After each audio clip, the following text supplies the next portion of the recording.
We Care Hair and Skin Clinic. Say hello to spotless radiance with We Care's Melasine Skin Treatment. Call 755-0030-222. Indigus Photo. Durable exterior paint with Duro Color Technology. Celebrate your Diwali holidays with Grand Royal Tours. தம்பிக்கு வந்து ஒரு 50 வயசு ஆகுது. அவனுக்கு ஒரு 4 வயசு 5 வயசு குழந்தையோட மூளை தான் அவனுக்கு. நடக்க மாட்டான். இடுப்பு கீழே உணர்ச்சி கிடையாது. செர்பரல் பாலின்னுவாங்க. பிறக்கிறப்போ மூளை வளர்ச்சி கம்மின்ட்டாங்க. யூரின் பேக்கு மோஷன் வராது. சில சமயம் மோஷன் வந்துடும், இங்கே போய்டுவோம், அப்படியே நவுந்து நாங்கள் போனோம். சில சமயம் 2 days 3 days ஆச்சுன்னா ஸ்டூல் வந்து திக் ஆகிடும், கல் மாதிரி ஆகிடும். அந்த சமயத்தில் விரலை விட்டு எண்ணெய் விட்டு க்ளீன் பண்ணிட்டு ஃபுல்லாக விட்டுட்டு எடுத்துட்டா ஸ்டூல் வந்துடும். அப்புறம் கிடக்கணும். இந்த யார் பண்ணுவாது? நான் பண்ணுவேன். இவ்வளோ வேலையை நான் உனக்கு பண்ணுறேன்ல, உனக்கு யார் பிடிக்கும்? இவ்வளோ வேலை நான் பண்ணுறேன், ஆனால் அன்னி தான் பிடிக்குன்றான். இருக்கக்கூடிய சிரமங்கள் அப்படின்னு நான் வந்து ஸ்டேஜ் ப்ரோக்ராம்ஸ் நேரம் போயிடுவேன், ஷூட்டிங் எல்லாம் போயிடுவேன். அடிக்கடி ஸ்டேஜ் ப்ரோக்ராம் ஈவினிங் போகிறப்போ பயமாக இருக்கணும். வீட்டு விட்டு போகிறப்போ பக்குன்னு அடிக்கும். நான் இருந்தால் ஈஸியாக க்ளீன் பண்ணி தூக்கி போட்டுருவேன், எனக்கு தம்பி. ஆனால் இதெல்லாம் எங்கள் ஒய்ஃப் தான் பண்ணுறாங்க. அவங்க 30 வருஷமாக அவங்க தான் பார்த்துட்டு இருக்காங்க. அண்ணா வந்து அவரோட தம்பின்றனால ஆரம்பத்துலேருந்து பார்த்துக்கிட்டு இருந்தார். நீங்கள் வீட்டுக்கு வந்தப்போ அந்த சூழ்நிலையெல்லாம் எப்படி இருந்தது? இவரோட கஷ்டம் சந்தோஷம் எல்லாத்தையுமே ஷேர் பண்ணிக்கிறது தான் நம்மளுடைய லைஃப் பார்ட்னர் இல்லையா? நான் அவர்கிட்ட கேட்டாலும் அண்ணி பேர் தான் சொல்கிறாரு. அவர் ஒரு கண்ணாடி மாதிரி, நம்ம அன்பா பேசினா அவரும் அன்பா பேசுவார். அவரும் வந்து நம்ம கிட்ட வந்து ஆசையாக பழகிறது ஒரு குழந்தை மாதிரி தான். வீடியோலாம் பார்க்கும்போது அண்ணன்லாம் ரொம்ப சந்தோஷமான ஆள் அப்படிதான் நினச்சேன். சந்தோஷமான ஆள் தான். ஆனால் அண்ணனுக்கு பின்னாடி இப்படி ஒரு லைஃப் இருக்குன்றது உண்மையாகவே யாருமே படங்களில் வாய்ப்பு, நாடகங்களில் வாய்ப்பு அதெல்லாம் வருது. வந்திருக்கு. இப்போ விஜய் சார் நடித்த ஜனநாயகன் படத்தில் ஒரு ரோல் பண்ணியிருக்கேன். கடவுள் வந்து சோதனை மேலே சோதனை கொடுங்கன்னா கஷ்டப்படணும் தான் சோதனை தராது. பணம் இருக்கிட்ட தான் சேர்ந்து போகுது, இல்லாதவங்ககிட்ட இல்லாமல் தான் போகுது. அதே மாதிரி கஷ்டப்படுறவங்க தான் கடவுள் அதிக கஷ்டத்தை தராது. நம்ம நிறைய மேடைகளில் பார்த்துருப்போம். ஊரில் திருவிழாக்கள் எல்லாம் எம்ஜிஆர் அவர்கள் போல, ரஜினி அவர்கள் போல, கமல் அவர்கள் போல, டி ராஜேந்தர் அவர்கள் போல எல்லாம் வேடமிட்டு நம்ம எல்லாம் மகிழ்விக்கக்கூடிய கலைஞர்கள். ஒருத்தர் அசல் இருக்கும்போது அது நடிக்கிறது அப்படின்றது ஒரு சவாலான காரியம். அப்படியான மனிதர்களில் ஒருவராக இருக்கிறவர் தான் டிஆர் சுரேஷ் அண்ணன். அவரை பற்றி தான் இன்னைக்கு நம்ம தெரிஞ்சுக்க போகிறோம். வணக்கம். வணக்கம். எப்படி இருக்கீங்க? நல்லா இருக்கேன். நல்லா இருக்கீங்களா? நல்லா. உங்களை பார்த்தது ரொம்ப சந்தோஷம். வாங்க, வெல்கம் அவர் ஹவுஸ். ரொம்ப சந்தோஷம் உங்களை பார்த்ததில். முதல்ல எனக்கு டிஆர் சார் ஸ்டைலில் அப்படி ஒரு ஏதாவது ஒரு பர்ஃபார்மன்ஸோடவே நம்ம போகலாம். அப்படிங்களா? டிஆர் சார்னால சென்டிமெண்ட்டு சார். ஆம்பளைங்க தப்பு செஞ்சா நனைஞ்சு போகிற வெஷ்டி மாதிரி நனையிறதுன்னு தெரியாது, காயறதுன்னு தெரியாது. பொம்பளைங்க தப்பு செஞ்சா முள்ளு மேலே பட்ட சேலை மாதிரி தச்சாலும் தெரியும், பொட்டு போட்ட போடணும். அக்கா தண்டனக்கா ஏ டனக்கனக்கா இந்த டைலாக் சொன்னால் போதும், கிளாப் பறக்கும். ஓகேங்களா? பண்ண மாட்டேங்கிறீங்களா? எதெல்லாம் விரும்பி கேட்குறாங்கண்ணா உங்களை பார்த்தோன்னே? குறிப்பாக டிஆர் சாரோட இந்த பர்ஃபார்மன்ஸ் காமிங்களே என்ன அப்படின்னு. அவரை இப்போ லேட்டஸ்ட்டாக கூலி படம் வந்துச்சு இல்லையா, அதில் கருத்தில் கட்சி போட்டு இப்படி ஆடுவார் அந்த அது கேட்பாங்க. அப்புறம் வந்து பல்ல இழிக்கிற சாங்ஸ், அது காஸ்டியூம் வேறு மாதிரி இருக்கும். அது போட்டு ஸ்டேஜ் மேலே பண்ணுறது மக்கள் விரும்பி பார்ப்பாங்க. அப்புறம் லேட்டஸ்ட்டாக இப்போ ட்ரெண்டிங்காக போயின்றது வந்து கத்தி குத்து சாங் இருக்கும். நானும் முந்தன் உறவை நாடி வந்த பறவை, பின்னாடி கத்தி குத்தி பின்னாடி வரும், ரத்தம் அப்படியே ஊற்றுற மாதிரி இருக்கும். அது சாங் இப்போதைக்கு அது நிறைய பேர் ஸ்டேஜில் பண்ண சொல்கிறாங்க, விரும்பி கை தட்டுறாங்க. ஒரு கலைஞருக்கு தேவை வந்து காசோ பணமோ கிடையாது, பாராட்டுகளும் கைத்தட்டுகளும் மட்டும்தான். அது எனக்கு கிடைக்கிறது ரொம்ப சந்தோஷமா இருக்கு. அதான் இப்போ டிஆர் அவர்களுக்கு மற்ற நடிகர்களை காட்டிலும் ஒரு யூனிக்னஸ் அப்படின்றது அந்த டைலாக் சென்ஸ். இப்படி அந்த இட்டு கட்டி பேசிக்கிட்டே இருக்கிறது அப்படின்றது அதுவும் முயற்சி பண்றதுண்டான அது நிறைய ட்ரை பண்ணியிருக்கேன். சும்மா ஏதாவது மச்சி பழக்கா பஜ்ஜி உடம்பு பிச்சு பொட்டுள்ளா பஜ்ஜி அந்த மாதிரி டைலாக்ஸ் எல்லாம் இருக்கு. சாங்ஸும் பண்றதுன்னா வைகை கரை காட்டின் இல்லை வஞ்சிதனை பார்த்தா சொல்லு, மனம் வாடுதின்று மங்கை அவனை தேடுதின்று காற்றே பூங்காற்றே என் கண்மணி அவளை கண்டால் நீயும் காதோட என் சொல்றாங்க தெரியுமா? காதோட தான் போனோம். அதுதான் டைலாக்கு. ரைட். அப்போ நிறைய பேச வேண்டியது இருக்கு. நான் உங்ககிட்ட எனக்கு முதல்ல உங்க வீட்டை காமிக்கிறீங்களா, எப்படி இருக்கு? இதுதான் என்னுடைய வீடு. உள்ள எனக்கு தம்பி ஒருத்தர் இருக்காரு. தம்பிக்கு வந்து ஒரு 50 வயசு ஆகுது. 50 வயசு. சரி. அவனுக்கு ஒரு 4 வயசு 5 வயசு குழந்தையோட மூளை தான் அவனுக்கு. நடக்க மாட்டான். இடுப்பு கீழே உணர்ச்சி கிடையாது. யூரின் வராது அவனுக்கு. யூரின் போட்டிருக்கோம். மோஷன் சில சமயம் வரும், சில சமயம் வராதப்போ ஆசன வாயில் நான் விரல விட்டு அந்த ஸ்டூல் எடுத்துருவேன். அப்புறம் கடகடன்னு வந்துடும். அதுதான் ஒரு 30-35 வருஷம் நான் தான் பார்த்துட்டு இருக்கேன். அவனை போய் பார்க்கலாமா? இப்போ என்ன பார்க்கறதோட அவனை நீங்கள் பார்த்தா நீங்கள் சந்தோஷப்படுவீங்க. அதாவது ஒரு 5 வயசு குழந்தைங்க என்ன தெரியுமோ அதான் தெரியும். பட் 50 வயசு ஆகுது. வாங்க வீட்டுக்குள்ளே போகலாம். வாங்க. எங்கள் அப்பா எங்க போ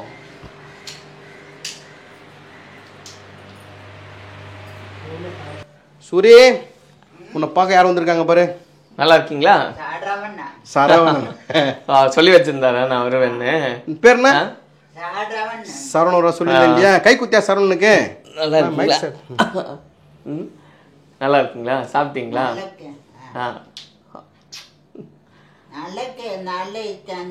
4 இட்லி சாம்பாரோட. 4 இட்லி சாம்பாரோட சாப்பிட்டாச்சு. இது என்ன பூனைக்குட்டி? பூனைக்குட்டியா புலிக்குட்டியா? அது பொம்மையா? சரி, இதுதான் உங்க ஃப்ரெண்டா? எப்படி சத்தம் போடும்? இவரு ஒண்ணுதான் ஃப்ரெண்டா? அப்புறம் டிவி பாக்குறது எல்லாம் பண்றீங்க. நாடகம் பாப்பீங்களா? என்னென்ன நாடகம்? ஆனம் கயல் மருமகள். 3 அன்னம் கயல் மருமகள். ஓ, அன்னம் கயல் மருமகள். டைம் மாத்திட்டாங்களா? இப்போ டைம் மாத்திட்டாங்களா சன் டிவில? ஓ, டைம் மாத்திட்டாங்களா? ஆமா. சரி. டெய்லி அப்போ டிவி அந்த 3 நாடகம்லாம் பாக்குறது, அப்புறம் பூனையோட விளையாடுறது. ஆமா. நைட் யார் கூட படுப்பேன்? குட்டியாட்ரி. அது குதிரை கூட தான் படுப்பான். குதிரையா? மேல கை வச்சு. அது அவர் தான் நைட்டு உங்க ஃப்ரெண்டு. குட்டியாட்ரி. எப்போ எப்போ வச்சு பிறந்து பிறந்து? ஆமா, இவன் வந்து செர்பரல் பாலின்னுவாங்க. சரி. பிறக்கிறப்ப மூளை வளர்ச்சி கம்மின்ட்டாங்க. இவன் பிறந்து ஒரு 4-5 மாதம் தெரிஞ்சு போச்சு இந்த மாதிரி தான் இருக்கான்ட்டு. சரி, எங்கள் அம்மா என்ன சொல்லிட்டேன், அப்போ டாக்டருங்க வந்து வேணாம் அப்படின்னு சொன்னாங்க. எங்கள் அம்மா வந்து பிறந்த குழந்தைய நான் பண்ண மாட்டேன் சொல்லிட்டு அப்படியே விட்டாங்க. கடைசியில் ஒரு 50 வயசு வந்து நிற்கிறான். பிறந்தது இப்படி தான் நடந்ததே கிடையாது. நடுவில் கொஞ்சம் நிற்க ட்ரை பண்ணால், கொஞ்சம் செவுத்த பூச்சி நிற்க ட்ரை பண்ணால் மறுபடியும் ஒரு ஃபீவர் வந்து ஸ்பைனல் கார்டில் ப்ராப்ளம் ஆகிட்டு இப்போ வந்து முதுகு வந்து இங்கேருந்து குனி, அதாவது இங்கேருந்து கீழே வரைக்கும் ஃபுல்லாக கட் பண்ணிட்டாங்க. கட் பண்ணி ஸ்பைனல் கார்டு ஆப்ரேஷன் பண்ணாங்க. அப்பான்னு சொல்லிட்டு ஒரு பண்ணாங்க. பட் உள்ளதும் போச்சு நொல்லக்கான மாதிரி ஃபுல்லாக போயிடுச்சு. இப்போ அவனுக்கு இடுப்பு கீழே உணர்ச்சி கிடையாது. அது யூரின் பேக் எடுத்து ஓரத்தில் யூரின் பேக்கு மோஷன் வராது.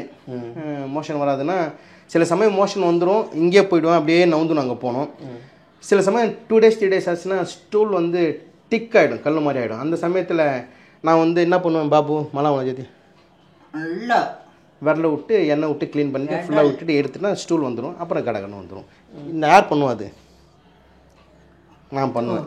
இவ்வளோ வேலை நான் உனக்கு பண்ணுறேன்ல, உனக்கு யார் பிடிக்கும்?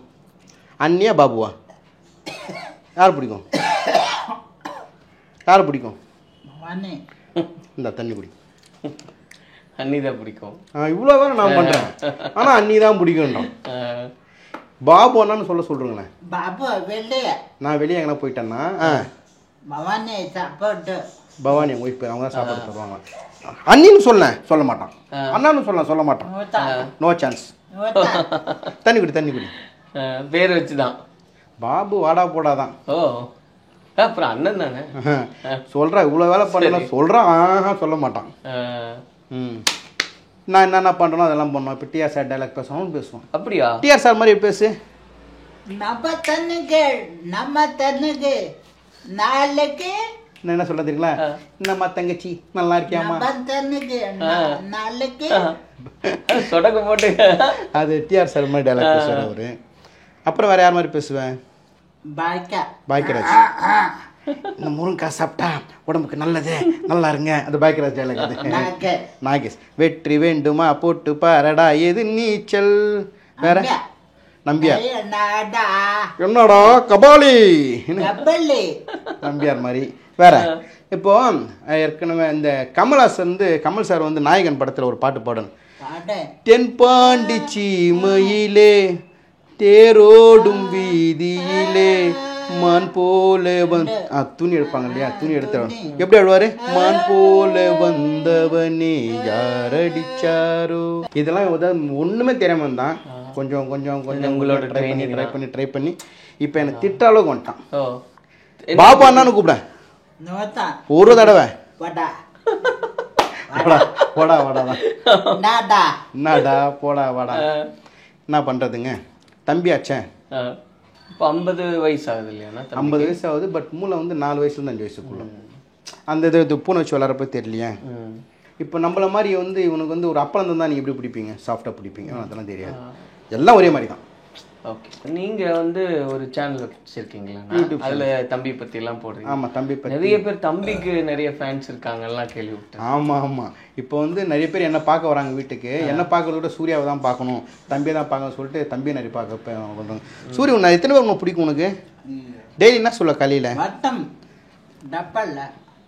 என்னது டப்பல்ல இது இல்லையா? கப்பு இதுவா? கப்பு. ஓ, காப்பு போட மாட்டேன்ட்டானோ. நான் கப்பு. இதெல்லாம் அவனோட சொத்து. அவன் சொத்தெல்லாம் எதுன்னு காமிக்கிறான் பாருங்க. மணி மணி. இந்த யாருன்னா வந்துட்டாங்கன்னா இதெல்லாம் போட்டுப்பான், போட்டு காமிப்பான். இந்த பாபு கப்பு. எந்த காப்பு இது? உங்களுது வேற என்ன மாறுது? பாபு இல்ல எனக்கு ஏன் காப்பு அவன் எடுத்துக்கலாம். Okay okay okay. Singapore, Malaysia அங்கே நம்ம வீடியோஸ் பார்க்குறாங்க. என் சேனல் பேரும் சொல்லிடுறேன் உங்களுக்கு, சுரேஷ் பாபு 250. என் சேனல் வந்து பாருங்கள், சப்ஸ்கிரைப் பண்ணுங்கள். அதில் வந்து என்னோடய ஃபேமிலி விளாக் போட்டிருப்பேன். நான் ஷூட்டிங் போகிறது, டான்ஸ் மேடையில் டான்ஸ் பண்ணுறது, வீட்டில் இவனை பார்த்துக்கிறது, இவங்க கூட இன்ட்ராக்ட் பண்ணுறது. ஆக்சுவலாக நான் வந்து இவனை பார்த்துக்கிறது காரணம் வந்து ஒரு 5 வருஷம் முன்னாடி எதுவும் தெரியாது, நத்திங். இது பேசுகிறேன், நான் எதுவும் பேச மாட்டேன், சைலண்டாக தான் இருப்பான். இந்த கேமரா வச்சப்புறம் எப்போ இந்த இன்ட்ராக்ட் பண்ண ஆரம்பித்தானோ, இப்போ உங்களுக்கு கை கொடுக்குறான், முத்தம் கொடுக்குறான், ஒரு இந்த ஃபோன் மூலமாக அவனுக்கு இப்போ இதாகிடுச்சு, கொஞ்சம் எந்துவாக இருக்கான். இப்போ லாங்குவேஜ் இப்போ நீங்கள் இப்போ மற்ற மொழியெல்லாம் கூட கற்று தரீங்களா? ஆமாம், கொஞ்சம் கொஞ்சம் கற்றுருவேன். பட் தமிழ் நல்லா தெரியும். சௌராஷ்டிரா, நாங்கள் பட்டுநூல்காரங்க, மதுரையை சேர்ந்தவங்க. சௌராஷ்டிரா தான் எங்களுடைய லாங்குவேஜ். சௌராஷ்டிரா பட்டு புடவை நெய்கிறவங்க, பட்டுநூல்காரங்க பண்ணுவாங்க. சௌராஷ்டிரா மேக்ஸிமம் நிறைய பேர் வந்து மதுரை, கும்பகோணம், அப்புறம் வந்து நிறைய இடத்துல இருக்காங்க. தமிழ்நாடு ஃபுல்லாக பரவி இருக்காங்க. காஞ்சிபுரத்தில் நிறைய பேர் இருக்காங்க. எங்களுடைய மெயின் தொழில் நெசவு. ஆனால் இதில் இருக்கக்கூடிய சிரமங்கள், அதாவது அவரை பார்த்துக்கிற சிரமம் நான் சொல்ல, ஆனால் அது முன்னெடுக்கும் போது இருக்கக்கூடிய சிரமங்கள் அப்படின்னு பெரிய சிரமம் கேட்டால் இவங்க கூட இருந்து பழக்கமாயிடுச்சு. இன்னொன்னா நான் வந்து ஸ்டேஜ் ப்ரோக்ராம்ஸ் எல்லாரும் போயிடுவேன், ஷூட்டிங் எதனா போயிடுவேன், அடிக்கடி சின்ன சின்ன ரோல் போவேன். மேக்ஸிமம் ஸ்டேஜ் ப்ரோக்ராம் ஈவினிங் போகிறப்போ பயமாக இருக்கணும், வீட்டு விட்டு போகிறப்போ பக்கு பக்குன்னு அடிக்கும்.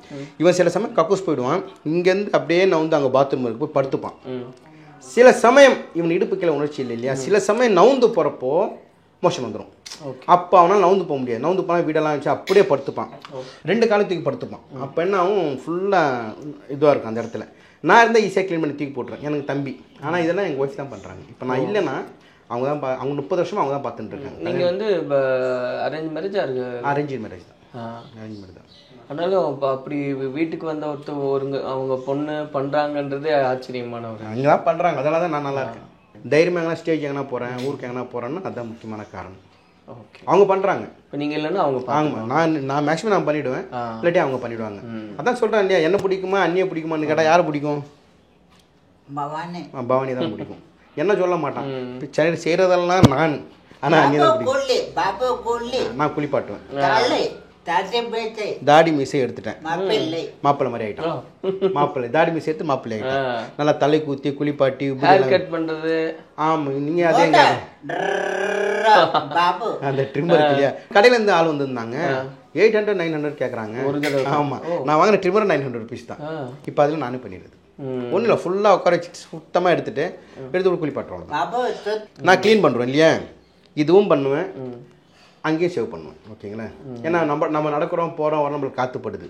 இவனுக்கு உட்காந்துருந்தா காற்றுப்படாது. ஸோ அந்த இடம் சுத்தமாக இருந்தால் மட்டும்தான் இன்ஃபெக்ஷன் ஆகாமல் இருக்கும். 50 வருஷமாக ஒருத்தன் உட்காந்துன்னு இருந்தான்னா அவனுக்கு பெட்ஸர் வரதுக்கு வாய்ப்பு இருக்கேன், மோஷன் இடத்துல போகிறது வாய்ப்பு இருக்கேன். அதெல்லாம் இல்லாமல் இருக்கிறதுனா டெய்லி குளிப்பாட்டணும், அந்த இடத்துல ஷேவ் பண்ணி க்ளீனாக பவுடர்லாம் போட்டு பளிச்சுன்னு வச்சா தான் ஆகாது. இது வரைக்கும் பக்காவாக பண்ணியிருக்கேன். இப்போ 50 வருஷமா நீங்களே தான் பார்த்துட்டு இருக்கீங்க இல்லையாண்ணா? எங்கள் அம்மா அப்பா கூட இருந்தேன் ஒரு 20 வருஷம். எங்கள் அப்பா இறந்து கிட்டத்தட்ட 25, எங்கள் அம்மா இறந்து 25 வருஷம் ஆயிடுச்சு. அப்பா இப்போ தான் இறந்தார் 2 வருஷத்துக்கு முன்னாடி. எங்கள் அப்பா கிட்டத்தட்ட நடக்க மாட்டாங்க, தான் படுத்துட்டு இருப்பாரு. அவரே நான் பார்த்துன்னு இருந்தேன். அவரை அப்படி மோஷன்லாம் போவார், அதையும் க்ளீன் பண்ணிருந்தேன். எவ்வளோ வருஷமா அப்பா படுத்த படுக்கையா? ஒரு 10 வருஷமான்ட்டு. அப்பாவையும் நீங்கள் பார்த்துட்டு இவனையும் பார்த்து, தம்பி இங்கே இருப்பான், அப்பா அங்கே இருப்பார். அங்கே க்ளீன் பண்ணா இங்கே க்ளீன் பண்ணா இங்கே க்ளீன் பண்ணா அங்கே பண்ண மாறி மாறி மாறி பண்ணியிருந்தேன். அப்போது ஸ்டேஜ் ஷோ போகிறது ரொம்ப கஷ்டமாக இருந்துச்சு. அதான் ஒய்ஃப் இருந்தாங்க, அவங்க பார்த்துருந்தாங்க 2 பேரையும். இப்போ அப்பா இறந்துட்டு ஒரு 2 வருஷம் ஆகுது அப்பா இறந்து. இப்போ இவன் இருக்கான், இவனுக்கு பார்த்துட்டு இருக்கு, ஜாலியாக இருக்கேன். இன்னும் இவன் வந்து ஜாலி, லிஃப்ட் இப்போலாம் கொடுப்பான், புண்ணைக்கு முன்னாடி கமல் மாதிரி கொடுப்பியா எனக்கு. 1 1 1 1 1 2 2 2 3 இதெல்லாம் சும்மா விளையாடிட்டு இருப்பாங்க. ஆனால் ஒரு ஆசை இருக்கும்லண்ணா, அவருக்கு குணமாயிருச்சு அப்படின்னா அவருக்கு ஒரு கல்யாணம், அவருக்கு ஒரு குடும்பம் அப்படின்றது இருந்தால் நல்லா இருந்திருக்குமே. அதான் கடவுள் வந்து என்ன சொல்லுவாங்க, கஷ்டம் தரணும்னா மேலே கஷ்டம் தருவாருன்னுவாங்க இல்லையா. இப்போ ஓரம் நிற்க ஆரம்பித்தான், திடீர்னு அப்படியே பிளாட் ஆகிட்டான், உக்காண்டான். அதான் சொல்கிறீங்களே, பட்டவாளி படம் கெட்டக்கூடிய குடும்பம். ஓரளவு கொறுக்குப்பேட்டில் ஓரளவு ட்ரை பண்ணால் டமல் நல்லா போச்சு. அது கொஞ்சம் கஷ்டமாக இருக்குது. கம்பி பூச்சி நடந்து போவான்னு ஓரளவு ட்ரை பண்ணான். அப்புறம் ஒரு ஃபீவர் வந்துச்சு நடுவில். ஒரு வாட்டி ஃப்ளட்டு வந்து முதுவெல்லாம் நனைஞ்சு போயிட்டு கொறுக்குப்பேட்டையில் இருந்தப்போ ஈரம். இவனுக்கு லக்குங்க, பயங்கரமாக டக்கு இவனுக்கு. இவன் என் தம்பியாப்பா வந்து ஒரு லக்காக இருந்தாலும் ஒரு வாட்டி மாடியிலேருந்து கீழே ஊந்தான். நாம்பலாம் தடிக்கு ஊந்தாலும் எந்திரிக்க மாட்டோம், மாடியிலேருந்து கீழே ஊந்தான். அந்த எட்டி பார்த்துருக்கான். மேலேருந்து ஒரு 2வது மாடியிலேருந்து கீழே ஒரு அம்மா வந்து, அப்போல்லாம் கல், பெரிய ஒரு கல் இருக்கும், துணி தைப்பாங்க, அங்கே கல் இருந்திருக்கு. அப்போ தான் ஒரு அம்மா அந்த கல் எடுத்துன்னு போயிட்டு அங்கே போட்டு துவைச்சாங்க. புதான்னு கீழே ஊந்தான். ஒன்றுமே ஆகலையே, ஒன்றுமே ஆகலை. ஊந்தான் அப்படியே தான் கிடக்கிறான். அப்போ டாக்டர் கொடுக்கணும், நல்லா நார்மலாக இருக்கும் சொல்லி அனுப்பிச்சிட்டாங்க. எத்தனை நாள் இவனை பார்த்துக்கணும்னு சொல்லிட்டு ஆணுங்க தான் தெரியும். இல்லை சூரி, நீ என்னை பார்த்துட்டு நான் உன்னை பார்த்துப்பேனா? நீ என்னை பார்த்துப்பியா? நான் உன்னை பார்த்துப்பேனா? சரி, என்னை பார்த்துனே பேசிட்டு இருக்கியே. வாங்கணும், அங்கே நிறைய பேர் அங்கே பார்த்துருக்காங்க. எல்லாருக்கும் ஹாய் சொல்லு. உங்களை பார்க்க ஹாய் சொல்லு, எல்லாருக்கும் ஹாய் சொல்லு. நல்லா இருக்கேன் எனக்கு எல்லாரையும். ஆரம்பிச்சிட்டான். கேமரா பார்த்து ஆரம்பிச்சிருவான்.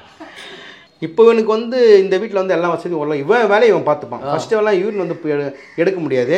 நானே ஒரு கிண்ணத்தில் ஊற்றி யூரின் எடுத்துன்னு போய் வெளியே கொட்டணும், இல்லாட்டி பாத்ரூமில் கொட்டணும். இப்போ வந்து இந்த யூரின் வந்துச்சுன்னா எதில் யூரின் எடுத்து கொட்டுவேன்? அந்த இருக்கு பாருங்க, அது ஓப்பன் பண்ணிட்டு யூரின் கொட்டிட்டு சொல்லு, அந்த பாட்டில் தண்ணி கொட்டிட்டு மூடுவான்.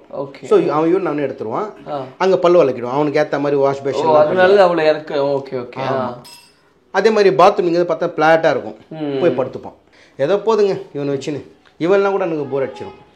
காலையிலேருந்து கூட விளாடணும், சாயங்காலம் கூட. உங்களுக்கு எவ்வளோ கஷ்டமாக இருக்குது? ஏன்னா அங்கே போகிறீங்க, பர்ஃபார்ம் பண்ணும்போது ஒரு பீஸ்ஃபுல்லான ஒரு மனநிலை இருந்தால் இன்னும் நல்லா பர்ஃபார்ம். ஆமாம், கரெக்ட். ஆனால் தம்பி என்ன பண்ணுவார், சாப்பிட்ருப்பாரா, நீ இருக்காங்க பார்த்துக்குவாங்க. இருந்தாலுமே ஒரு அது என்ன பயம்னா, ஃபஸ்ட்டு ஸ்டேஜ் ப்ரோக்ராம் பண்ணுறப்போ இவன் இன்னைக்கு கக்கூஸ் போயிட்டான்னா நான் நிம்மதியாக அங்கே ஸ்டேஜ் ப்ரோக்ராம் பண்ணிட்டு இருப்பேன். சப்போஸ் போகலாம் அங்கேருந்து யோசனை பண்ணியிருப்பேன், பாத்ரூம் படுத்தானா இல்லாட்டி வழியில் போயிட்டானா, கேமரா வச்சிருக்கேன் அவனுக்கோசரம். அதே யோசனையாக இருக்கும் எனக்கு.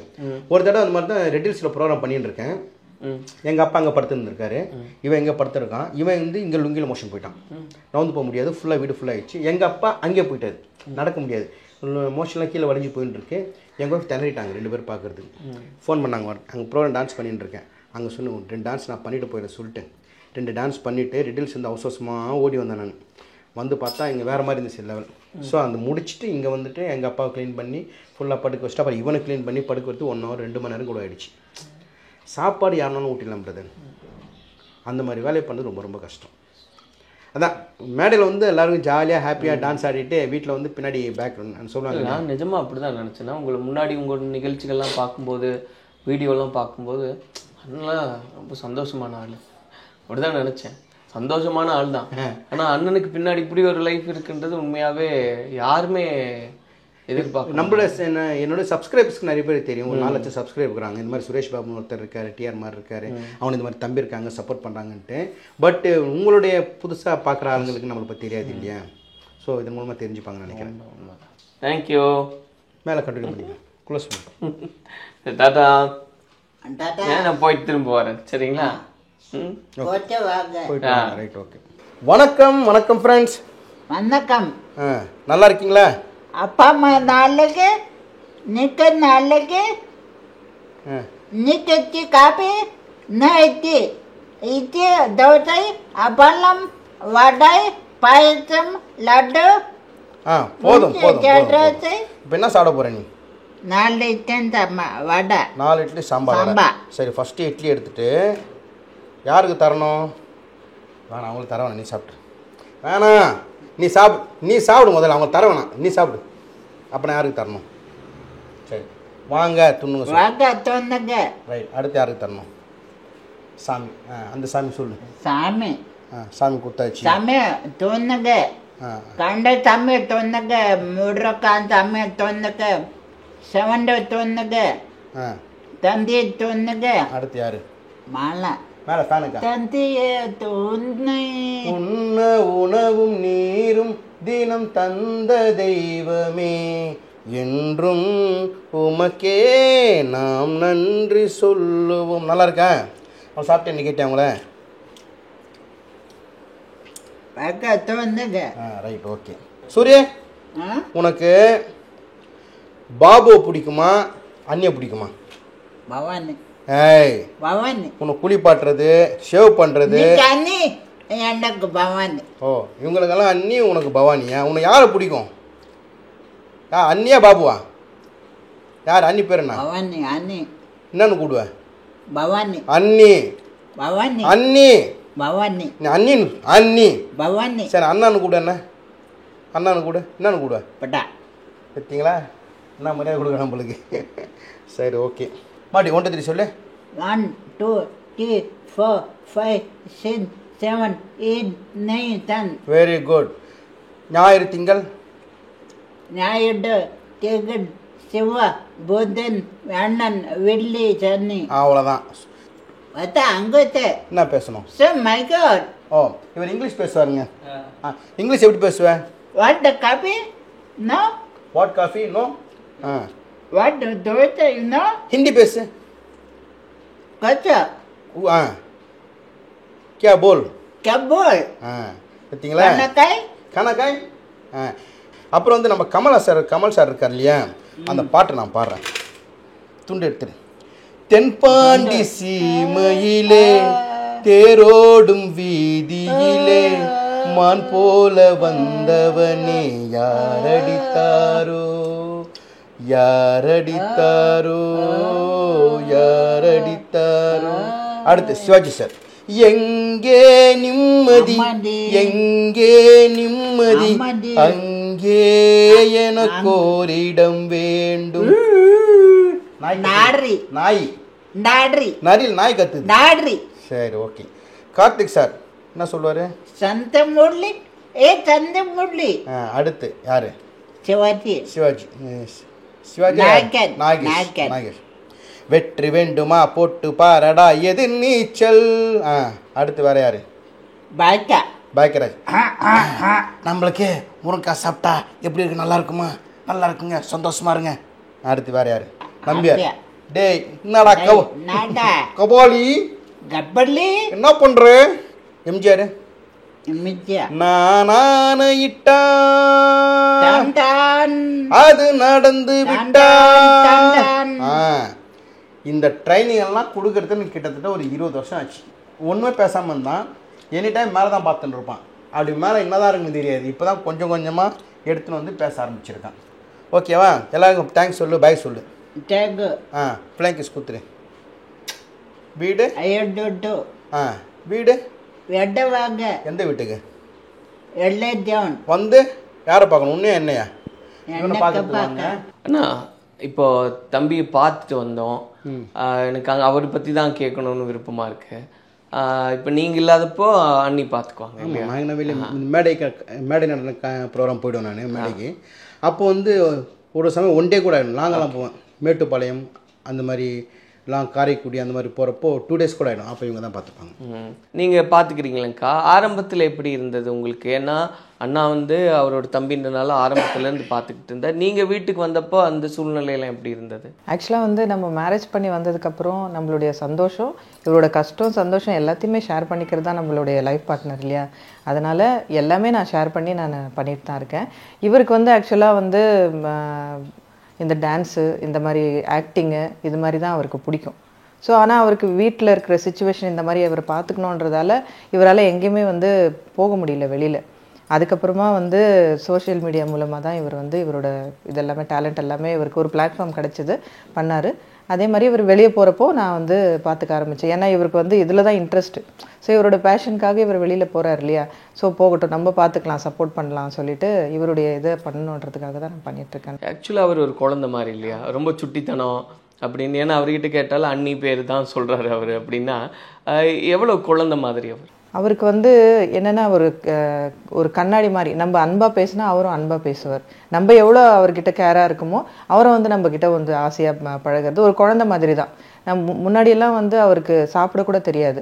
இவர் ஊட்டுவார், நான் மாற்றி மாற்றி நாங்கள் தான் ஊட்டுவோம். இவர் காலையில் ஊட்டுவார், நான் நைட்டு ஆஃபீஸ்க்கு போயிட்டு வந்தேன்னா நான் வந்து அவருக்கு சாப்பாடு ஊட்டுவேன். இப்போ தான் கொஞ்சம் கொஞ்சமாக அவர் ட்ரெயின் பண்ணி பண்ணுறாரு. நாங்கள் ஒரு குழந்தை மாதிரி தான் அவரை பார்த்துக்கிறோம் எல்லா விஷயத்துலையுமே.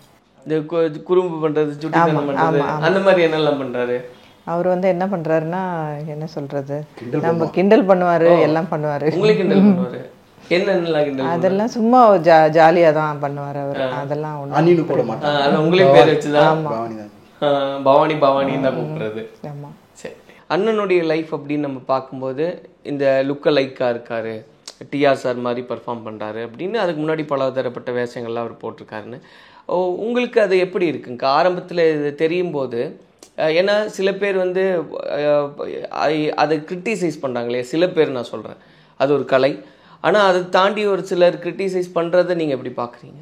இல்லை சார், அது வந்து உண்மையாக ஒரு நல்ல ஒரு கலை தான். அவர் வந்து மற்றவங்கள மாதிரி ஆக்ட் பண்ணி பண்ணுறாருன்றப்போ வந்து பார்க்குறதுக்கு ரொம்ப நல்லா தான் இருக்குது. அதில் ஒன்றும் தப்பு கிடையாது அது மாதிரி பண்ணுறது எல்லாமே. இவர் எல்லா ஆக்டர்ஸ் மாதிரியுமே வந்து மேக்கப் பண்ணி எல்லாமே வீட்லேயே அவர் பண்ணுவார், இந்த இடத்துல தான் பண்ணுவார். எல்லாமே நல்லா தான் இருக்கும். அதில் கிரிட்டிசைஸ் பண்ணுறதுக்கு ஒன்றுமே இல்லை சார். அது எனக்கும் பிடிச்சிருந்தது அந்த மாதிரி பண்ணுறது எல்லாமே. ஸோ கல்யாணத்துக்கு அப்புறம் அவர் ரஜினி ஸ்டைலில், டிஆர் ஸ்டைலில் எல்லாமே பண்ணி பண்ணுவார் சார். ரொம்ப ஹாப்பியாக தான் இருக்கும் அது. இல்லை உங்ககிட்ட அதே ஸ்டைலில் பண்ணுவார் சார். அவர் என்னெல்லாம் பண்ணியிருக்காரு? எல்லா ஆக்டர் மாதிரி பேசி காட்டுவார் சார். ரஜினி சார் மாதிரி, கமல் சார் மாதிரி, எல்லாரும் மாதிரியும் பேசி காட்டுவார். இப்போ சாப்பாடு லேட் ஆயிடுச்சுனாலே ஒரு ஸ்டைலில் சாப்பாடு லேட் ஆகலி அப்படியெல்லாம் கேட்பாரு. ஆமாம் சார். ஓகே, இப்போ லுக்கில் டிஆர் சார் இருக்காரு, அப்படியே இருக்காரு. யார் மாதிரி அதிகமாக வீட்டில் பேசுவார்? அவர் விஜயகாந்த் சார் மாதிரி பண்ணுவார். ரொம்ப நல்லா இருக்கும். விஜயகாந்த் சார் மாதிரியே பண்ணுவார். அது மாதிரி மேக்கப் பண்ணி பண்ணாருன்னா அப்படியே லுக்கிலுக்கு அப்படியே தான் இருப்பார் அவர் முதல்ல. அதுக்கப்புறமா தான் அவர் டிஆர் சார் மாதிரி கொஞ்சம் கொஞ்சமாக மேக்கப் பண்ண ஆரம்பித்தார். அதுக்கு முன்னாடி எல்லா ஆக்டரும், எம்ஜிஆர் சார், சிவாஜி சார், எல்லார் மாதிரியுமே பண்ணுவார். இருக்கிற எல்லா ஆக்டருக்கு வேஷமும் அவர் போட்டிருக்காரு. நாங்கள் அது மாதிரி எங்களோட சேனல்லையும் வீடியோஸும் நாங்கள் போட்டிருக்கோம். ஒரு மன்சூர் அலிகான் சார் வந்தால் எப்படி இருக்கும், விஜயகாந்த் சார் வந்தால் எப்படி இருக்கும், மன்வாசனை பாண்டியன் சார் வந்தால் எப்படி இருக்கும், அது மாதிரி வந்து சாப்பிட்டு விஜயகாந்த் சொல்கிறாரு, அந்த மக்களே நம்ம வீட்டில் வந்து சாப்பிட மாட்டிங்களா, வாங்க சாப்பிடுங்க. அந்த மாதிரி விஜயகாந்த் வந்து உங்ககிட்ட பேசுகிற மாதிரி. அந்த மாதிரி மன்சூர் அலிகான் வந்து சாப்பிடு, என்னம்மா இன்றைக்கி சாப்பாடு ரொம்ப வாசனையாக இருக்கு, வாங்கம்மா சாப்பிட்லாம், இந்த வீரபத்ரம் வந்தால் நல்லா இருக்குமா. அந்த மாதிரி மன்சூர் அலிகான் மாதிரி இருப்பேன். அந்த மாதிரி ஒரு ஜாலியாக போயின்னு இருக்குது. அந்த மாதிரி மன்சூர் அலிகான் சார் மாதிரி நிறைய கெட்டப் அந்த மாதிரி போட்டிருப்பேன். இவங்களும் ஒரு ஹாப்பி, சந்தோஷத்துலேயே பெரிய சந்தோஷம் அடுத்தவங்களை சந்தோஷப்படுத்தி பார்க்குறது. அதை நான் ஓரளவு பண்ணுறேன். அது சில பேருக்கு பிடிக்காமல் இருக்கலாம். கடவுள் இருக்காரு, கடவுள் பிடிச்சவங்க இருக்காங்க, பிடிக்காதவங்க இருக்காங்க. அது நான் ஒரு சாதாரண ஆள் தானே. என்னை பிடிச்சவங்க இருக்காங்க, பிடிக்காதவங்க இருக்காங்க, தான் உண்மை. அவர் பர்ஃபார்ம் பண்ணும்போது இப்போ மன்சூர் அலிகான் சார் மாதிரி பண்ணும்போது எனக்கே சிரிப்பு வந்துடுது. நிறைய பேர் ரொம்ப ரசித்து சிரிப்போம். உங்களுக்கு அது வீடியோ மேக் பண்ணும்போது சிரிப்பு வந்துடும்? ஆமாம் சார், ஆமாம். ரொம்ப நல்லா பண்ணுவார் சார். ஆக்சுவலாக அவர் எல்லா ஆக்டர் மாதிரியும் நல்லா பண்ணுவார். அவர் கரெக்டான பிளாட்ஃபார்ம் கிடைக்காம தான் இருந்தது அவருக்கு. அதுவும் இல்லாமல் வீட்டு சூழ்நிலையால் அவரால் வெளியில் போய் எதுவுமே எக்ஸ்போஸ் பண்ண முடியல. இது சோஷியல் மீடியா மூலமாக தான் அவர் வந்து இப்போது நிறைய பேருக்கு அவருக்கு தெரிஞ்சிருக்கு. அவர் இது இல்லாமல் சூரியையும் வந்து எல்லா மக்களுக்கும் தெரியணுன்றதுக்காக அவரையும் வச்சு அவர் வீடியோஸ் எல்லாம் எடுக்கிறார். ஸோ இவரை விட சூரிக்கு வந்து நிறைய பேர் ஃபேன்ஸ் இருக்காங்க, அவரை பார்க்கணுன்னு வராங்க. அது வந்து ரொம்ப இதுதான், எல்லா மக்களும் சப்போர்ட் பண்ணியிருக்காங்க எங்களுக்கு. ஆனால் எப்போ இருந்து உங்களுக்கு அந்த ஆர்வம் வந்ததுன்னா? ஏன்னா நீங்கள் டெக்ஸ்டைல்ஸில் இருந்தீங்க இல்லையா, கார்மெண்ட்ஸில் நம்ம மல்டிபிள் ஆக்டர்ஸ் மாதிரி பண்ணணும் அப்படின்னு. ஏன்னா ஏன் நான் இது கேட்குறேன்னா, இப்போ நிறைய பேருக்கு நேரடியாக நடிக்க போயிடலாம் அப்படின்ற ஆர்வம் வேறு. ஒருத்தர் மாதிரி நம்ம ஒரு நகலாக இருக்கோம் அப்படின்னா நம்மளுடைய ஒரிஜினாலிட்டி இழக்கிறோமோ அப்படின்ற ஒரு தயக்கம் இருக்குமான்றதை அதை நீங்கள் சொல்லுங்கள். ஏன் அந்த ஆர்வம், ஏன் அப்படி வந்தது? இப்போ வந்து என்னுடைய சேனல் பார்த்தா சுரேஷ் பாபு தான் இருப்பேன். டிஆர் மாதிரிலாம் இருக்க மாட்டேன். வீட்டுக்கு வர்றது, சமைக்கிறது, போகிறது நார்மல் சுரேஷ் பாபு. இப்போ மேடைக்கு போய்ட்டால் டிஆர் சாரை மாறிடும். இப்போது நான் வந்து இப்போது மன்சூர் அலிகான் சார் மாதிரி பேசினேன், விஜயகாந்த் சார் மாதிரி பேசினேன், நீ விரும்பி பார்த்தீங்க இல்லையா, அதான். இப்போ சுரேஷ் பாபு பேசின்னு இருக்கேன். அதே விஜயகாந்த் சார் பேசினா, சிவகுமார் சார் பேசினா, என்னம்மா சாப்பிட்டீங்களா, என்னம்மா சாப்பிட்டீங்க இன்னைக்கு. சப்போஸ் நம்ம சிவகுமார் வாய்ஸ் எடுக்கிறப்போ பிடிக்குது. ஃபார் எக்ஸாம்பிள் நம்ம சிவகார்த்திகேயன் சார் அவங்கெல்லாம் வந்து ஒரு ஐடென்டிஃபிகேஷன் வந்தாங்கன்னா ஃபஸ்ட் மிமிக்ரி தான் பண்ணிருந்தார். அப்புறம் அவர் ஐடென்டி கார்டு அது அப்புறம் தான் அவர் சினிஃபீல்டுக்கு போனார். அந்த மாதிரி நம்மளுக்கு இப்போ இந்த பிளாட்ஃபார்ம் வர்றதுனா இந்த மாதிரி நடிகர்கள் மாதிரி பண்ணால் மட்டும்தான் இந்த சோஷியல் மீடியாவில் வெளியே வர முடியும். இப்போ நான் டிஆர் சார் மாதிரி பண்ணியிருக்கேன், நீங்களே வீட்டுக்கு வந்து இன்டர்வியூ எடுக்கிறீங்க. நான் சுரேஷ் பாபு இருந்தால் பண்ணி எடுத்துருப்பீங்களா? எடுத்துக்க மாட்டீங்க. இப்போ டிஆர் சார் மாதிரி பண்ணுறீங்க, விஜயகாந்த் சார் மாதிரி பண்ணுறீங்க, வந்து எடுக்கிறீங்க. மக்களுக்கு சந்தோஷத்தை கொடுக்குறோம். இப்போ உண்மையிலும் டிஆர் சார் போய் பார்க்க முடியாது, ஏன்னா நீங்கள் பார்க்குறீங்களே அது ஒரு சந்தோஷம். அதான் ஸ்டாண்டப் காமெடியாக இருக்கலாம், இல்லை மிமிக்ரியாக இருக்கலாம். சிவகார்த்திகேயன் சார்லாம் வந்து மிமிக்ரி ஆர்டிஸ்டாக இருந்தார். ஸோ சிவகார்த்திகேயனாக இருப்பார், மிமிக்ரியை பண்ணுறாரு. நீங்கள் வந்து மிமிக்ரி பண்ணுறீங்க, பட் டிஆர் சாரோட கெட்டப்புக்குள்ளேயும் வந்துடுறீங்க. அப்போ அந்த ஆர்வம் எப்படி வந்ததுன்னு கேட்குறேன். அது ஆக்சுவலாக வந்து இந்த சோஷியல் பிளாட்ஃபார்ம் டிக்டாக்னு ஒரு ஆப் இருந்தது இல்லையா, நான் டெக்ஸ்டைல் ஒர்க் பண்ணியிருந்தேன். இந்த கொரோனா டைமில் வந்து டெக்ஸ்டைல் க்ளோஸ் பண்ணிட்டாங்க. அப்போ டிக்டாக் வந்துச்சு. அந்த டிக்டாக்ல வந்து நிறைய ஆக்டிவாக நான் பண்ணியிருந்தேன். அதில் வந்து முக்கியமாக டிஆர் சார் மாதிரி பண்ணியிருந்தேன். மக்கள் என்னை விரும்பி பார்த்தது வந்து டிஆர் சார் மாதிரியே இருக்கார் இவர். சும்மா நடந்து போனால் டிஆர் சார் மாதிரி இருக்கார், பேசுறது தலையை ஆட்டுறதுலாம் டிஆர் சார் மாதிரி. சார் கொஞ்சம் பேசி காமிங்க சார், என்னம்மா தங்கச்சி என்னம்மா பேசணும் சொல்லுமா பேசிடலாம், அந்த மாதிரி டைரக்ட் பண்ணுறப்போ ரொம்ப சந்தோஷமாக இருக்குது. ஸோ நிறைய பேர் டிஆர் மாதிரி இருக்குன்னு சொன்னதால் இப்போ ஸ்டேஜில் டிஆர் மாதிரி பண்ண ஆரம்பிச்சிட்டேன். சுரேஷ் பாபு அண்ணன் வந்து டிஆர் மாதிரி பர்ஃபார்ம் பண்ணுறாரு, எம்ஜிஆர் மாதிரி பண்ணுறாரு, விஜயகாந்த் சார் மாதிரி பண்ணுறாரு, எல்லார் மாதிரி பண்ணுறாரு. சுரேஷ் பாபுவோடைய ஒரிஜினாலிட்டி இல்லாமல் போயிடுச்சு அப்படின்னு ஏதாவது வருத்தம்? கூப்பிடுவாங்க சினிமாவில். எனக்கு தனிப்பா இப்போ வந்து என்னை கூப்பிட்றாங்கன்னா டிஆராக தான் கூப்பிடுவாங்க. உங்களுக்கு வேறு என்ன பர்ஃபார்மன்ஸ் தெரியும்னு சொன்னால் நான் சுரேஷ் பாபா பண்ணுவேன். ஆக்சுவலாக மேடை பேச்சாளர், பேசுவேன். மேடையில் பேச சொன்னால் நான் பேசுவேன். நான் வந்து தியாகராய காலேஜில் படித்தேன். காலேஜ் காம்படிஷனில் செகண்ட் ப்ரைஸ் வாங்கியிருக்கேன். மாணவர் மன்றம், பாட்டு போட்டி, பேச்சு போட்டி, அத்தனை திறமை இருந்து ஒரு டெக்ஸ்டைல் ஒர்க் பண்ணுறப்போ இந்த டிக்டாக் மூலமாக வெளியே வந்தேன். சுரேஷ் பாபு தான். நீங்கள் மாற சொன்னால் டிஆராக மாறிடும். அவ்வளோ யார் பேசினாலும் அதில் விமர்சனம் வரும், அதில் மாற்றுக்கிறது இல்லை. இப்போ நீங்கள் லுக்க லைக்காக இருக்கிறனால அதை கிரிட்டிசைஸ் பண்ணியோ இல்லை அந்த மாதிரி அதை நிறைய நடக்கும். என்னெல்லாம் வருது உண்டு நிறைய திட்டுவாங்க. நீ இவன் நடா பைத்தியார் மாதிரி பண்ணுறான், டிஆர் மாதிரி பண்ணுறான், வேறு வேலையில் உனக்கு. நிறைய பேர் கமெண்ட், நிறைய பேர் பேட் கமெண்ட்ஸ் வரும், குட் கமெண்ட்ஸ் வரும். அதை எப்படி ரிசீவ் பண்ணுறீங்க நீங்கள்? ஒன்றும் பண்ண முடியாதுங்க. நம்ம பாட்டு நம்ம போயினே இருக்கோம். நம்ம ரஜினி சார் சொல்கிற மாதிரி குறைக்காத நாயும் இல்லை, குறை சொல்லாத வாயும் இல்லை, இந்த ரெண்டு இல்லாத ஊர் இல்லை, நம்ம வேலையை பார்த்து நம்ம போயிட்டே இருக்கணும் சொன்னார் இல்லையா, அதே மாதிரி தான். அது அப்படி ரஜினி சார் ஸ்டைலே சொல்லிட்டீங்கன்னா, டிஆர் கெட்டப்பில் ரஜினி சார் ஸ்டைலே. கண்ணா நான் சொல்கிறதுக்கு ஞாபகம் வச்சுங்க, இந்த ஊரில் குறைக்காத நாய் இல்லை, குறை சொல்கிறாத வாய் இல்லை, இந்த ரெண்டு பேரை சொல்ல ஊர் இல்லை, நம்ம வேலையை நான் பார்த்துட்டு போயினே இருக்கணும். அர்த்தமா இந்த ராஜா? இப்போ படங்களில் வாய்ப்பு அதெல்லாம் வருதா? ஏன்னா மேடையில் வாய்ப்புகள்லாம் இருக்குது. அது முன்னாடி மாதிரி அதிகமாக இருக்கா, குறைஞ்சிருக்காண்ணா அதெல்லாம் மேடை வாய்ப்புகள்? மேடை நிகழ்ச்சிகள் ஆடி மாதம் வந்தது இல்லையா, இந்த ஆடி மாதம் மட்டும்தான் 30 நாளைக்கு ஒரு 25 ப்ரோக்ராம் இருக்கும். போன மாதம் செம்ம ப்ரோக்ராம், நல்லா டான்ஸ் ஆடினேன், நல்லா இருந்துச்சு. பட் இப்போது ஒரு ப்ரோக்ராம் இல்லை. இந்த மாதம் எந்த ப்ரோக்ராம் கிடையாது. சீசன் தான். அதெல்லாம் ப்ரோக்ராம் இருந்துச்சுன்னா ஓகே, ப்ரோக்ராம்னா கொஞ்சம் கஷ்டம் தான் போடுவாங்க. இப்போ உங்களுக்கு இதை தாண்டி படங்களில் வாய்ப்பு, நாடகங்களில் வாய்ப்பு அதெல்லாம் வரதுண்டு? வந்திருக்கு. இப்போ விஜய் சார் நடித்த ஜனநாயகன் படத்தில் ஒரு ரோல் பண்ணியிருக்கேன். அது நீங்கள் பாருங்கள், அது என்னென்னு சொல்லக்கூடாது. பண்ணியிருக்கேன். அந்த எவ்வளவு முக்கியமான ஒரு ரோலாக இருக்கும்? ரொம்ப முக்கியமான ரோல் தாங்க. அதை பற்றி லீக்கே பண்ண வேணாம். சரி, விஜய் சார் படம் வருது பாருங்கள், அதில் ஒரு முக்கியமான ரோல் பண்ணியிருக்கேன். இது மட்டும் சொல்லுங்க, டிஆர் சார் கெட்டப்பில் வருவீங்களா இல்லை? டிஆர் சார் கெட்டப்பில் வரும். Okay, right. டிஆர் சார் கெட்டப்பில் வந்து ஒரு முக்கியமான ரோல். அப்போ நாங்கள் நின்று இருந்தேன் டிஆர் கார்டன், நம்ம ஷூட் அங்கே தான். விஜய் சார் அங்கே வந்தார், நான் நின்றுந்தேன் இங்கே. அவர் ஷூட் முடிச்சுட்டு போகல, அப்படி பார்த்தாரு, நேராக கிட்ட வந்து இப்படி பார்த்து சிரிச்சுட்டு இப்படி கை கொடுத்தாரு. நான் இப்படி பண்ணேன், இப்படின்னாரு. தேங்க்யூ சார் சொல்லிட்டு கிளம்பிட்டேன். அவர் டிஆர் கார்டன் டிஆரோ போய் நின்றுந்தேன் இல்லையா, அதுக்கோசம். ஸோ அதை நீங்கள் எக்ஸ்பெக்ட் பண்ணல. அவர் வந்து என்கிட்ட கிட்ட வந்து என்கிட்ட இது இன்ட்ராக்ட் பண்ண எதிர்பார்க்கல, சிரிச்சுட்டு போனார் பக்கத்தில் வந்து. அவரை பார்க்கறது எவ்வளோ பேர் இருக்காங்க. அவர் வந்து நம்ம ஷூட்டிங்கில் போய் நம்ம போகக்கூடாது, கிட்ட ஆக்டர் கிட்ட யாரும் போகக்கூடாது. அவர் எங்கே இருக்கா, நான் இங்கே லாஸ்ட் மூல் நின்றுந்தேன். அங்கே நேராக வந்தார், எனக்கோசம் வந்துட்டு இது பண்ணிவிட்டு போயிட்டார். அது பெரிய விஷயம் இல்லை. அதோட சந்தோஷம் என்னங்க, ஏன்னா ஜனநாயகன் மேலே எல்லாருக்கும் ஒரு பெரிய எக்ஸ்பெக்ட். அரசியலுக்குள்ளே வந்துட்டாரு, அவருடைய கடைசி படமாக ஜனநாயகன் வருது அப்படிங்கும்போது அதில் ஒரு பார்ட் அப்படின்றது. மதுப்பிரியர்கள்லாம் வருவாங்க. அந்த மாதிரி பிரச்சனைகள் அதெல்லாம் தண்ணி சரக்கஷ்டம் வந்தால் கூட அவங்கள ஷோல்டரில் போட்டு ஃபோட்டோ கையெல்லாம் எடுத்துப்பாங்க. இல்லை அவங்களால பெரிய பிரச்சனை, ஜாலியாக இருப்பாங்க. உரிமையாக மேலே கொஞ்சம் கை போடுவாங்க, உரிமையாக கை போடுவாங்க.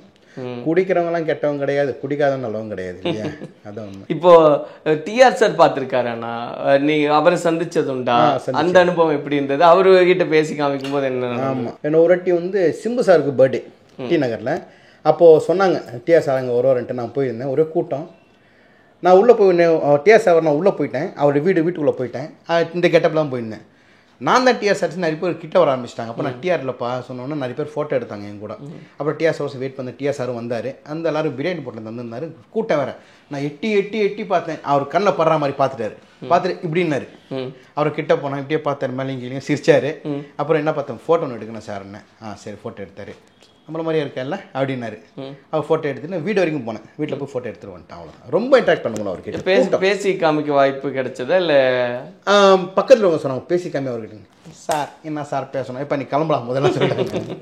ஏன்னா ஒரு சிலர் அவங்க இமிட்டேட் பண்ணால் அதை ஏற்றுக்கிறது இல்லை அப்படின்னு ஒரு விமர்சனத்தை வைக்கிறாங்க. ஆனால் டிஆர் சார் வந்து அதை அதெல்லாம் ஏற்றுக்கலாம். ஒன்றும் கிடையாது, அவ்வளோ ஒன்றும் சொல்ல மாட்டார். இப்போ உங்களை மாதிரி நான் நடிச்சா உங்களுக்கு தானே பெருமை.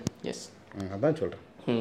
அதாவது உங்கள் நினைவுபடுத்தினே இருக்கேன். இப்போ டிஆர் சார் வந்து எல்லா மேடையிலும் வர முடியாது. நான் டிஆர் சார் மாதிரி போயிட்டு நினைவுகளை ஏற்படுத்தின்னு இருக்கேன். இன்னும் டிஆர் சார் எல்லாரும் கூட இன்ட்ராக்ட் ஆகிட்டு இருக்காருன்ட்டு.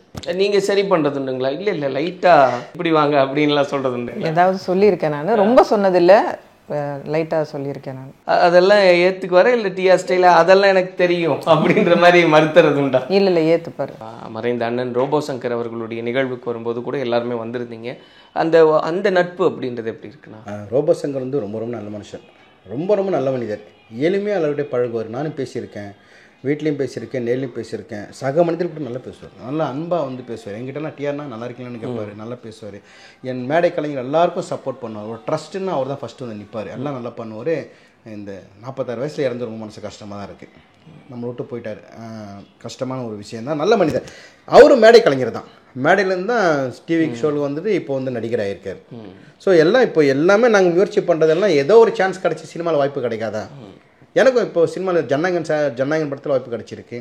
அப்போது ஒரு படம் பண்ணியிருக்கேன் நான், டம்மி ஜோக்கர் சொல்கிற ஆரம்பத்தில் ஒரு படம் பண்ண வரவில்லை. அந்த படம் எல்லா நகல் கலைஞர் சேர்ந்து பண்ணியிருக்கோம். அது எப்போ வருது தெரியல, வரும். இப்போ ரோபோ சங்கர் அண்ணன் பர்ஃபார்ம் பண்ணி ஒரு இடத்துக்கு வந்துட்டார், அது நல்லா இருந்திருக்க வேண்டியது, ஆனால் தவறிட்டார். அப்படிங்கும்போது இந்த மாதிரியான மேடை கலைஞர்கள் பெரிய அளவில் ஒரு பெரிய நட்சத்திரமாக மாறுறதுக்கான வாய்ப்பு ரொம்ப குறைவாக இருக்கு இல்லையா?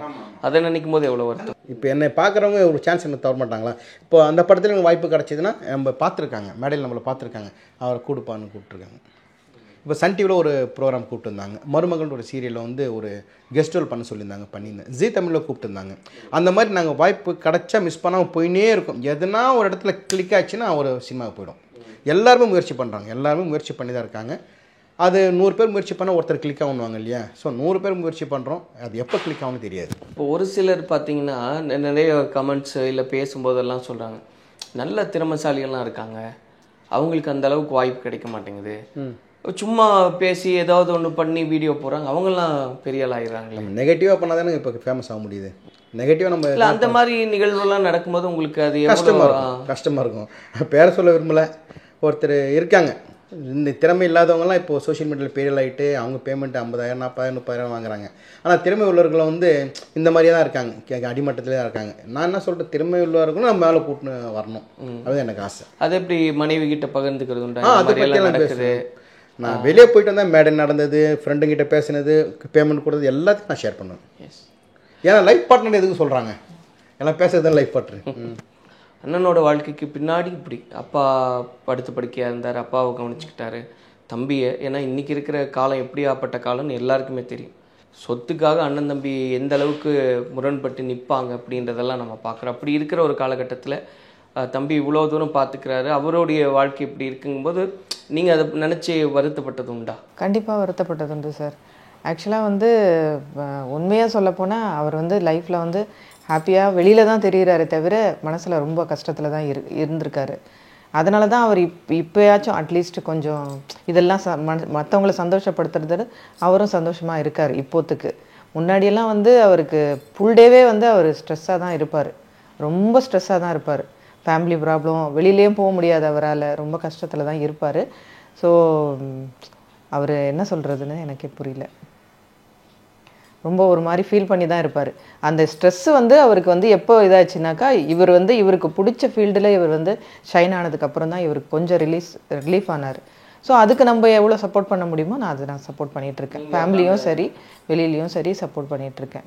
உங்களுடைய வாழ்க்கையை பார்க்கும் உண்மையாகவே அது ஆச்சரியமாக இருக்குண்ணா. ஏன்னா பெத்த தாயை தந்தையை முதியோர் இல்லத்தில் விடக்கூடிய ஒரு காலத்தில் அப்பாவும் சரி தம்பியும் சரி பார்த்துக்கிட்டு அரவணைச்சு அது விடாப்பிடியாக நிற்கிறீங்கும்போது உண்மையாகவே அதில் எங்கேயோ உயர்ந்துட்டிங்கண்ணா. என் கூட பிறந்த 8 பேர்,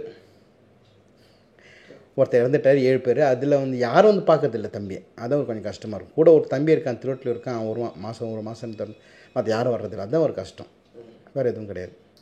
இப்போ அவன் நார்மலாக இருந்திருந்தானா வேறு இருந்திருப்பான், அவனுக்கு கல்யாணம் 2 குழந்தை இருந்திருக்கும். பட் இவன் இந்த மாதிரி குழந்தையாக இருக்கிறது கொஞ்சம் மனசு கஷ்டமாக இருக்குது. கடவுள் வந்து சோதனை மேலே சோதனை கொடுங்கன்னா கஷ்டப்படணும் தான் சோதனை தராரு. பணம் இருக்கிட்ட தான் சேர்ந்து போகுது, இல்லாதவங்ககிட்ட இல்லாமல் தான் போகுது. அதே மாதிரி கஷ்டப்படுறவங்க தான் கடவுள் அதிக கஷ்டத்தை தராரு, அதுதான் கஷ்டமாக. இப்போ நீங்கள் சொன்ன மாதிரி உடன் பிறந்தவங்க எவ்வளோ பேர் இருந்தாலும் பெருசாக பெருசாக பேச்சுவார்த்தை யாரும் வர்றதில்லை. அது எப்படி தாங்கிக்கிறீங்கண்ணா இந்த மாதிரியான விஷயங்களையெல்லாம்? வாழ்க்கையில் இதுவும் கடந்து போகும், ஆனால் எதுவும் மறந்து போகாது. என் டைலாக் அடிக்கடி யூடியூப்பில் சொல்லியிருக்கேன். எல்லாம் கடந்து போகும், எல்லாம் ஒரு நாள் வெயிட் பண்ணி தான் பார்க்கணும். ஒரு பெரிய ஆசை அப்படின்னா என்ன? வாழ்க்கையில் இந்த இடத்துக்கு வரணும் அந்த மாதிரி பெரிய ஆசைன்னா ஒரு திரைப்படத்தில் நடிக்கணும், ஒரு முக்கியமான கேரக்டர் நடிக்கணும். அதுவும் இந்த மீடியா மூலமாக சொல்லிடுறேன். எனக்கு விஜய் சேதுபதி சார் கூட நடிக்கணும்னு ஆசை. எதனா ஒரு வாய்ப்பு அவர் கூட நடிக்கணும்னு ஆசை. எனக்கு வந்து விஜய் சார் கூட, அஜித் சார் கூட, ரஜினி சார் கூட, கமல் சார், விஜய் சேதுபதி சார் ரொம்ப பிடிக்கும். அவர் கூட நடிக்கணும்னு ஆசை. வேறு ஒன்று ஏன் குறிப்பிட்டு விஜய் சேதுபதி? எனக்கு தெரியல, அவர் வந்து ஒரு மாஸ் ஹீரோ கிடையாது. சிம்பிளாக மக்கள் ஜனரஞ்சகமாக கேஷுவலாக இருக்கார். நான் ஒரு வாட்டி பார்த்துருக்கேன் நான் அவரை, ஆனால் கிட்ட போக முடியல. அவரும் நடிக்கணும்னு ஆசை, வேறு ஒன்றும் கிடையாது. அவர் கூட எதனா ஒரு நல்ல ஒரு கேரக்டர் கிடைக்கணும்னு ஆசை. மக்கள் செல்வனாகவே இருக்கு. ஆமாம் ஆமாம், எனக்கு ரொம்ப பிடிக்கும் அவரை. பந்தாவை கிடையாது பார்த்துருக்கீங்களா? அவர் ரொம்ப பிடிக்கும் எனக்கு அவர். ஸோ அதுதான் பெரிய ஒரு ஆசை. அவர் கூட நடிக்கணும், அவ்வளோதான். அது எப்படி நடக்க போகுது தெரில, முயற்சி பண்ணிட்டு இருக்கேன். ஸோ ரொம்ப சந்தோஷம் நான் உங்களை பார்த்து பேசியிருந்ததில், தம்பி பார்த்ததுலேயும் பெரிய சந்தோஷம். நிச்சயமாக நீங்கள் என்னெல்லாம் ஆசைப்படுறீங்களோ அதெல்லாம் வெகு சீக்கிரத்தில் வசப்படட்டும். எங்களுடைய வாழ்த்துக்களை தெரியப்படுத்திக்கிறோம். நினச்சதெல்லாம் கைகூடும். நன்றி. Thank you so much. நன்றி, வணக்கம். VCare Hair and Skin Clinic. Say hello to spotless radiance with VCare's Melasine Skin Treatment. Call 7555003022. Indigo's Photo. Durable exterior paint with Duro Color Technology. Celebrate your Diwali holidays with Grand Royal Tours.